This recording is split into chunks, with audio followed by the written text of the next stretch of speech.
Hola, ¿cómo están? Bienvenidos sean a su programa Arte y Derecho. Yo soy Arminda Labastida Núñez, gracias por acompañarnos. Para quienes nos acompañan por primera vez, quiero comentarles que este es un espacio de análisis y de reflexión del derecho a través de manifestaciones artísticas y culturales. Tendremos invitadas e invitados del ámbito artístico y jurídico. Todo esto y más, no se vaya, quédese con nosotros.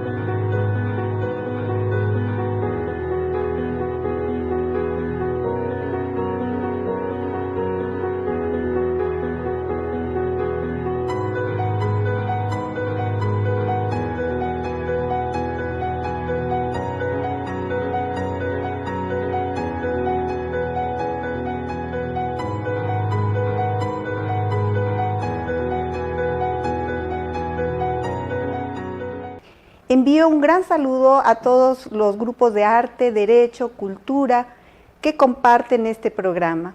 Vayamos a la recomendación bibliográfica con el libro Lo que se debe alegar y probar en las distintas audiencias del proceso penal. Sus coordinadores, Cristian Serna Rabines y Elki Villegas Paiva. Esta obra contiene importantes aportes de los más destacados abogados, litigantes, jueces, fiscales, sobre las cuestiones probatorias relevantes que deben ser tomadas en cuenta y alegadas en las audiencias más trascendentales en el proceso penal. Ahora sí, vayamos a la siguiente presentación de nuestra invitada del día de hoy, diputada del Congreso de la Unión por representación proporcional, actualmente en el cargo desde el 1 de septiembre del 2021. Vayamos. En el 2007, con 27 años de edad, Eufrosina Cruz Mendoza compitió para ser presidenta municipal de Santa María Quiegolani, Oaxaca. Su sueño estaba por convertirse en realidad. Sin embargo, los caciques le arrebataron ese derecho con el argumento de ser mujer y profesionista. Recurrió al Instituto Estatal Electoral de Oaxaca al Congreso del Estado para denunciar este hecho. La respuesta de las autoridades fue: en tu catálogo de usos y costumbres no existe la palabra mujer y por lo tanto no tienes ningún derecho. Ha tenido la oportunidad de participar en diversos foros y ante diversas instancias locales, nacionales e internacionales para transformar esta realidad. Gracias a esta lucha, en Oaxaca fue aprobado en el Congreso del Gobierno una reforma a su Constitución en su artículo 25. Pero también en el Congreso de la Unión Nacional, en abril del 2008, acudió ante el Congreso Federal a exponer esta causa y proponer una reforma. El 13 de noviembre del 2010 se instaló formalmente en el Congreso de Oaxaca, siendo electa presidenta del Congreso y convirtiéndose en la primera mujer indígena en presidir el Congreso del Estado. Durante el periodo 2012-2015 fue diputada federal en la Cámara de Diputados y durante el mismo periodo presidió la Comisión de Asuntos Indígenas. Es reconocida como una de las mujeres más relevantes en la promoción y defensa de los derechos políticos de las mujeres, tras haber logrado una reforma constitucional al artículo 2, apartado A, que reconoce el derecho de las mujeres indígenas de todo el país al voto activo y pasivo. Formó parte de la delegación del Estado mexicano junto con el presidente de la República a la reunión de alto nivel de la Asamblea General de la Organización de las Naciones Unidas en la Conferencia Mundial sobre los Pueblos Indígenas 2014, con sede en la ciudad de Nueva York. Bienvenida, Eufrosina Cruz Mendoza. Nos sentimos honrados con tu presencia en el programa Arte y Derecho. Gracias por acompañarnos. Al contrario, muchas gracias por este espacio. Siempre para mí venir a platicar y a reflexionar con otra mujer, para mí es pues me compromete más y empezar a admirarnos, ¿no?, entre nosotras. Entonces siempre es un honor. Muchas gracias. Eufrosina, ¿Le gustaría comentarnos cómo fue su niñez, si ya desde chiquita tenía rasgos de liderazgo? Pues yo creo que mi niñez fue como la de muchas niñas en este país y en este Oaxaca, en donde la circunstancia muchas veces ya define tu destino, esa cotidianidad de levantarte con mamá, atender a tus hermanos, servir a tus hermanos, y de repente ver una lucecita con tus maestros o tus maestras que llegan a tus comunidades y en donde dices, wow, mi maestro se duerme en cama, yo también quiero, ¿no? Y entonces empieza esa curiosidad de niña y empiezas a cuestionar por qué yo no me puedo dormir en una cama, por qué yo no puedo jugar con las canicas, por qué yo no puedo ir al espacio público, y entonces empiezas a construir tu propia rebeldía. Entonces te puedo yo decir que mi niñez fue una niña de piojosita, como mucha lombricienta, ¿no? Con la pancita ahí, en el libro viene mi foto, pero dentro de lo que cabe fui una niña feliz dentro de muchas adversidades. Entonces, y empecé a ser muy rebelde. Entonces sí venían ya rasgos de liderazgo, de ver cosas que no te gustaban, ¿no? Por supuesto, o sea, yo creo que la rebeldía y esa construcción del liderazgo me lo sembró mi maestro Joaquín, porque mi maestro Joaquín me llevó la palabra sueño, la palabra aspiración, la palabra de que el que empezara yo a cuestionar, ¿sabes? ¿Por qué yo tengo que levantarme primero y ser la última en dormir con mamá? ¿Por qué yo tengo que servir a mis hermanos si yo también acompaño a papá al campo y regresar a hacer la cotidianidad y luego llegar al entorno de tu maestro, su cuarto hermoso, el olor a bonito, los colores, ¿sabes? Imagínate un cuarto bonito donde había un montón de dibujitos y entonces empiezas a esa curiosidad de niña. Entonces empiezas a decir cómo se hace, de dónde viene, por qué yo me tengo que levantar temprano, y empiezas a hacer esa rebeldía. Antes que el liderazgo, yo creo que empezó la rebeldía a través del cuestionamiento cotidiano de esa contrariedad de esos dos mundos en el mismo mundo, ¿no? Porque el mundo de mi maestro dentro de ese mismo entorno chiquitito era diferente a mi mundo, que era la cotidianidad de que me habían ya dictado que mi origen ya iba a definir mi destino, que es un poquito lo que yo digo en este espacio, en este libro, que el origen no defina nuestro destino. Nosotras somos las que tenemos que definir nuestro destino. Qué bonito. ¿Qué se siente lograr cambiar la Constitución estatal y la federal en beneficio de las mujeres indígenas y por consiguiente en beneficio de toda la sociedad en general? Yo creo que cuando es tu causa y vienes por esa circunstancia por la cual la palabra mujer no venía visible desde la constitución de tu estado y de tu país, y por ese hecho te dijeron que no podías participar en el desarrollo de tu comunidad por tu condición de mujer y por tu condición de mujer indígena, y dices, ¿y entonces en qué tipo de sociedad vives, no? Cuando se supone que en el artículo 2 constitucional ya dice que somos iguales, pero resulta que en este país vivimos en donde la ley se interpreta tal cual como debe de venir desde nuestra Carta Magna, desde decir claritito para que a nadie le quede duda. ¿Por qué? Porque los que ya tuvimos la oportunidad de ir a la escuela entiendes que el 2 constitucional dice que todos somos iguales, pero resulta que en la cotidianidad eso no es real. Entonces, por lo tanto, tienes que hacer este tipo de leyes para que sea efectiva la participación real de las mujeres en los hechos, no nada más en el discurso, ¿no? Que es un poquito lo que pasó. Entonces imagínate esa niña que soñaba ahí arriba de su montaña y que visibilizaba que había más allá de su montaña, y que en 2010 estaba cambiando la constitución de su país y en 2014 estaba en la máxima tribuna de su país cambiando la constitución de su país, y no nada más es una línea, es un parrafote. Y más aún en ese mismo año, Armida, estaba también en la máxima tribuna de Naciones Unidas, que no solamente tu país adopta tu propuesta, sino que el mundo adopta tu propuesta. Creo que era como que los momentos que más me marcaron. Se me enchina la piel otra vez. Imagínate ver y estar en esa Asamblea General de Naciones Unidas donde estaban todos los países, y que el secretario general de Naciones Unidas, cuando decía aprobado y azotaba ese martillo, ¿sabes? Y que por unanimidad todos los países adoptaban esa iniciativa. ¿Y en qué consistía? En que nunca más la costumbre se ampare en la violación a los derechos humanos para decir que las mujeres no puedan participar en el desarrollo de sus comunidades, sino que todas y todos, que la cotidianidad y la costumbre no sea una limitante para visibilizar el rostro de las mujeres, porque lo menos importante, Sarmida, en estos espacios es que voten las mujeres o que sean votadas, es que sean vistas.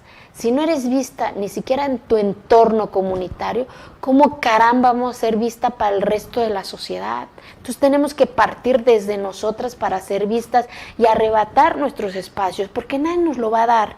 Y por eso entendí eso que yo tenía, y una de las razones por qué ingresé a la vida pública de mi estado y de mi país, porque entendí que lo que me habían negado cuando no me dejaron ser presidenta de mi comunidad, estaba ahí, en donde se toman las decisiones, y decidí participar y asumo la responsabilidad de lo que conlleva eso, porque también, ¿sabes?, a veces no estamos dispuestas a perder ese status quo. ¿Por qué? Porque eres señalada, porque eres cuestionada. Imagínate, en un contexto comunitario, eres la loca del pueblo, eres la que anda con todos los chamacos del pueblo, eres la señalada por tu familia, eres la que divide una comunidad.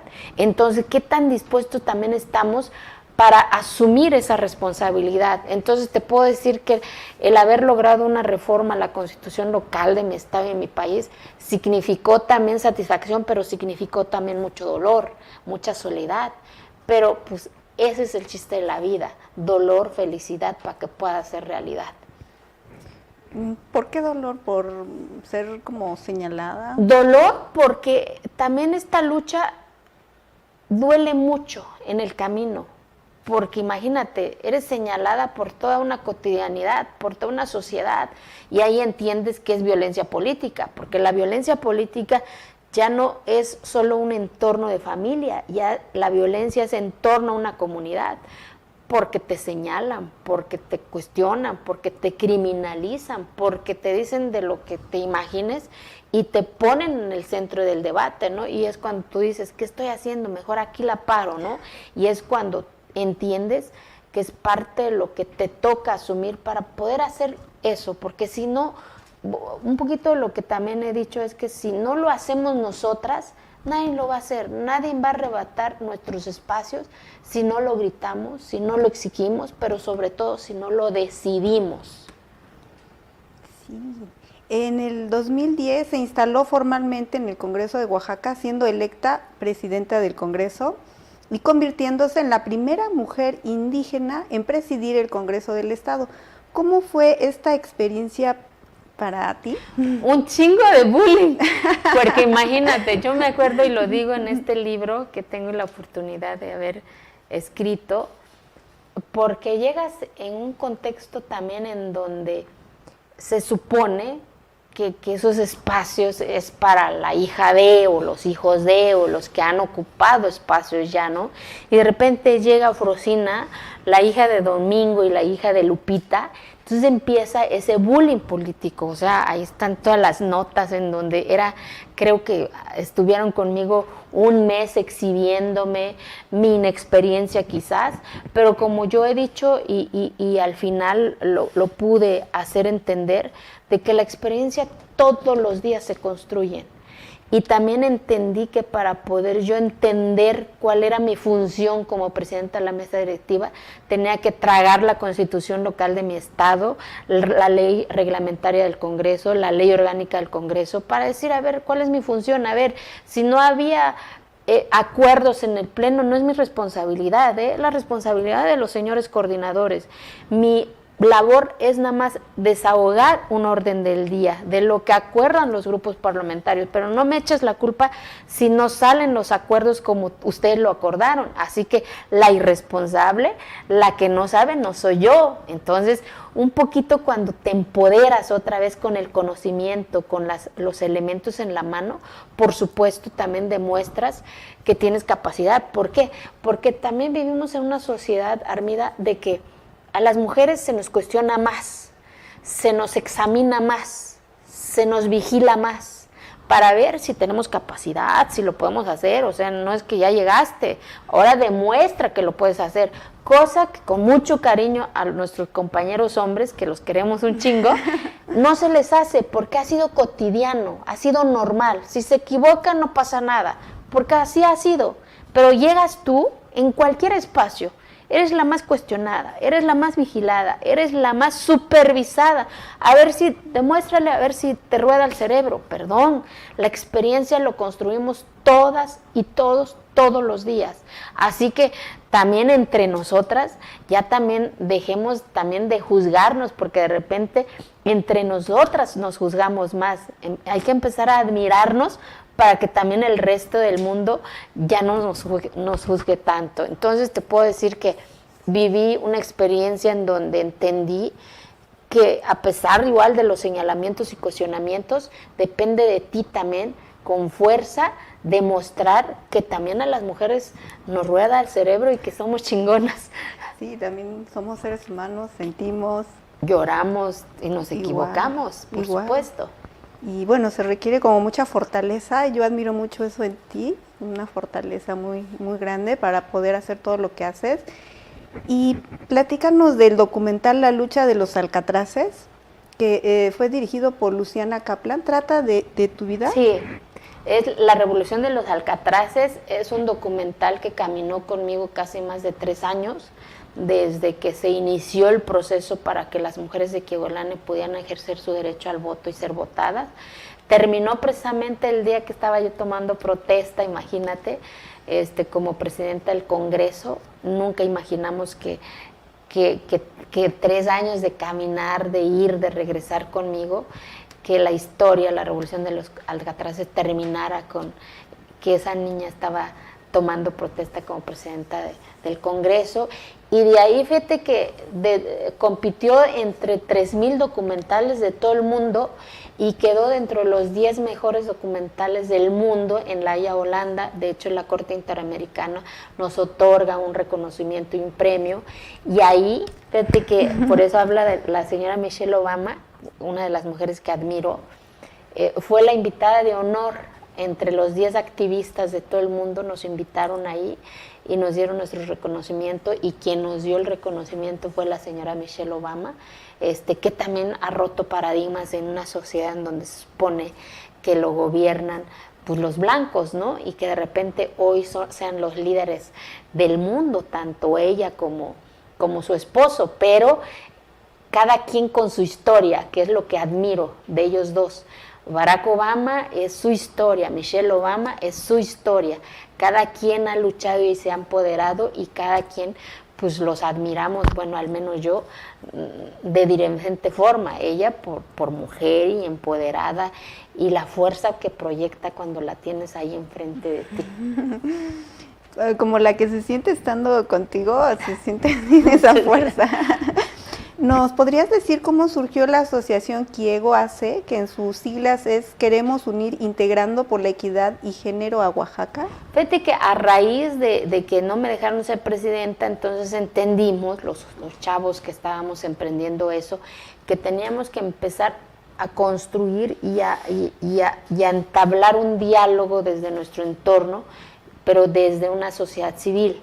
¿Para qué? Para que tuviésemos un espacio en donde pudiesen llegar las mujeres, donde pudiesen llegar los hombres, de decir, a ver, yo no quiero quitarte tu espacio, yo quiero solamente caminar y que me preguntes qué es lo que yo quiero para la comunidad, para la región. Y también porque muchas de las acciones en ese entonces, proyectos productivos, no estaban destinados para las mujeres, imagínate. A veces las reglas de operación decía, primero consígate una constancia de propiedad. Espérate, si ni siquiera me reconocen como ciudadana, ¿cómo voy a dar eso? Entonces, gracias también a la asociación, logramos cambiar muchas de esas visiones con el cobijo que nos topamos, con muchas dependencias que nos abrazaron también, y fue la razón que Kiego hace, caminó y sigue caminando, más en hacer ciudadanía, ¿sabes? Por más programas o proyectos de gobierno que te den, si no construimos ciudadanía consciente de sus derechos, de sus obligaciones y de su responsabilidad, no podemos avanzar. Entonces es como que la plataforma más en donde camina Kiego AC. Presentó recientemente una iniciativa en la Cámara de Diputados para poner un alto a los matrimonios forzados o equiparables a menores. ¿Le gustaría comentarnos sobre el tema? Sí, fíjate que fue el martes que se aprobó y vuelvo a emocionarme, Armida, porque creo que mi historia y la historia de muchas niñas y de muchas mujeres que fueron acordado, entregada, sin que, imagínate una niña que se esté casando en estos momentos, nunca va a conocer qué es amor, nunca va a conocer qué es felicidad. Y nosotros los adultos, ¿qué hacemos para detener eso? A lo mejor muchos me cuestionaron, muchos me siguen cuestionando por el hecho de haber presentado una iniciativa tan drástica. Pero como yo les he dicho, ¿y qué les decimos a esas niñas? No puede ser que vivas en un país en donde el robar una vaca tenga más sanción que el entregar o recibir una niña. Entonces, vamos a dejar y permitir eso, y por eso en diciembre presenté una iniciativa para que los matrimonios infantiles o equiparables sean delito grave, sean delito federal, y para eso se tenía que adicionar un capítulo nuevo al Código Penal Federal de nuestro país. ¿Para qué? Para obligar a los códigos penales estatales a también equipararlo como delito grave, porque ya estaba prohibido el matrimonio en los códigos civiles, pero no era sancionado, y lo que no es sancionado es permitible. Entonces, de nada sirve, sí, se anula el matrimonio, ¿y quién le regresa su libertad, su dignidad de esa niña, que nunca va a conocer la palabra amor y felicidad? ¿Por el uso y costumbre? ¿Por la cotidianidad? Pues no. Entonces, por eso el martes, Armida, pues fue uno de los momentos más fuertes de mi vida. Imagínate, el que por unanimidad todas las fracciones parlamentarias, no hubo abstención, no hubo un voto en contra que últimamente había, ¿no? Por unanimidad se logró aprobar esa iniciativa, y hoy se turnó al Senado de la República. Yo espero que muy pronto el Senado de la República lo apruebe para que pues sea publicado y ahí empezar a traducirlo. Por eso es bien importante con ustedes, los medios de comunicación, que esa iniciativa llegue a cada rincón de nuestro estado, para que sepan que quien haga o pretenda hacer este tipo de prácticas, sepan que ya va a ser penado, castigado de 15 años a 18 años de prisión, delito federal, porque nadie puede decidir la vida de una niña, los sueños de una niña, que su origen nunca más defina su destino, Armida. Y por eso pues me emociona, ¿qué te puedo decir, no? Sí, pues a mí también, nada más de escuchar todo esto que has hecho, me emociona mucho, me emociona mucho. Escribí un artículo que se llama La influencia de la mujer en la evolución del sistema de justicia en México. En el apartado de víctimas como agentes de cambio hablo de ti, entre otras que también han cambiado nuestro sistema de justicia. Pero muchas revistas, entrevistas han hablado de ti. Un libro de cuentos para niñas que se llama Cuento de Buenas Noches para Niñas Rebeldes. Y ahora tú misma escribiste este bello libro que me acaba de regalar. ¿Nos podrías platicar de este libro? Fíjate que me entendí, Armida, de que mi historia es la historia de miles de mujeres en este país y en este estado, y de hombres también, porque a veces tu origen ya nos han dicho que ya definió tu destino, y los nos que te dice la vida, ¿para qué lo vas a hacer? No te toca, no te merece. Y no buscamos ese sí a pesar de lo adverso que puede ser la circunstancia, a pesar de la locura que puede pensar el mundo de nosotras y de nosotros, pero lo tienes que hacer tú, y entiendes que el hambre pasa, ¿sabes? La moda pasa, pero los sueños no pasan si uno no lo construye todos los días, si uno no mueve la vida se queda quieta si tú te quedas quieta, y lo hablo en un párrafo. Entonces hay que hacer que la vida se mueva, aceptando, vuelvo y repito, las responsabilidades de lo bueno y de lo malo de esas decisiones, pero es tu decisión, de nadie más.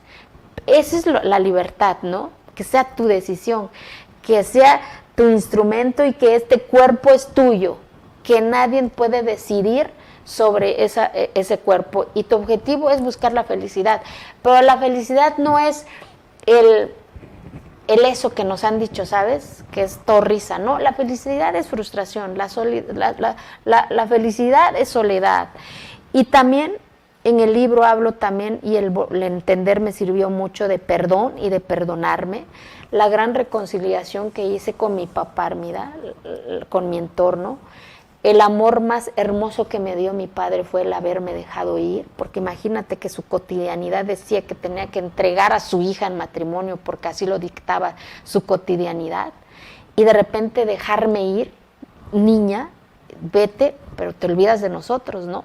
Fue un amor también, porque me soltó, pues vete a construir tus sueños, y el amor en silencio de mamá, la que no hablaba, la que me ayudó a hacer mi maleta y me entregó esos 100 pesos y me dijo, en esa soledad, ve y construí tus sueños, ¿no? Entonces, es un mensaje también del libro a eso que de repente de adulto reclamamos a mamá y papá. Por tu culpa no lo hice, por tu culpa no alcancé. No, son circunstancias de ello. Te toca a ti cambiar tu circunstancia. Entonces, pues muy emocionada, muy contenta por el cariño y el abrazo que le han dado al libro. Y que lo puedan tener todas las niñas, deberían tener este libro, leerlo, cambiar como ese paradigma de la Cenicienta, de Blancanieves. No existen, ¿eh? No, sí. No existen los llega príncipes. a dañar la mente, ese tipo Claro. de cuentos. Y ahora son otros cuentos. Que es un poquito el libro de cuento de buenas noches para niñas rebeldes, que en lugar de hablar de princesas y príncipes, porque no existe, nadie baja a la luna y la estrella, ni los astronautas no lo han hecho, leer, son 100 historias de 100 mujeres que desafiaron su circunstancia y que a pesar de los nos que le decía sus circunstancias, llegaron a ser astronautas, químicas, modelos, y para mí pues sigue un honor estar en ese libro. Somos 2 mexicanas que estamos, Frida Kahlo y yo, entonces eso me obliga más a asumir mis responsabilidades y mis decisiones con convicción y con responsabilidad.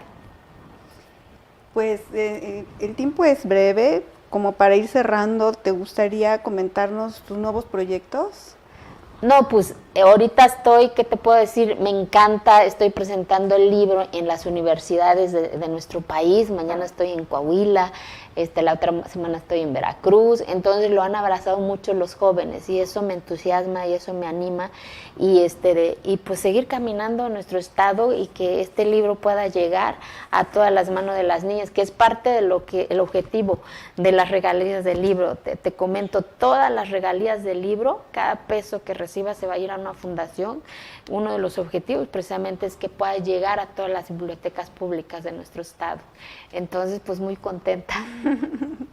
Pues me encantaría seguir conversando contigo, pero bueno, aquí el tiempo es breve. Esperemos que podamos contar con su presencia nuevamente. Yo quisiera obsequiarle estos alcatraces que conseguí, aunque no es temporada, porque la temporada es en noviembre, pero obsequiárselos como símbolo de esperanza para las mujeres indígenas y para todas las mujeres en general, por todo lo que está haciendo ahorita, también por las niñas, su propuesta que hizo.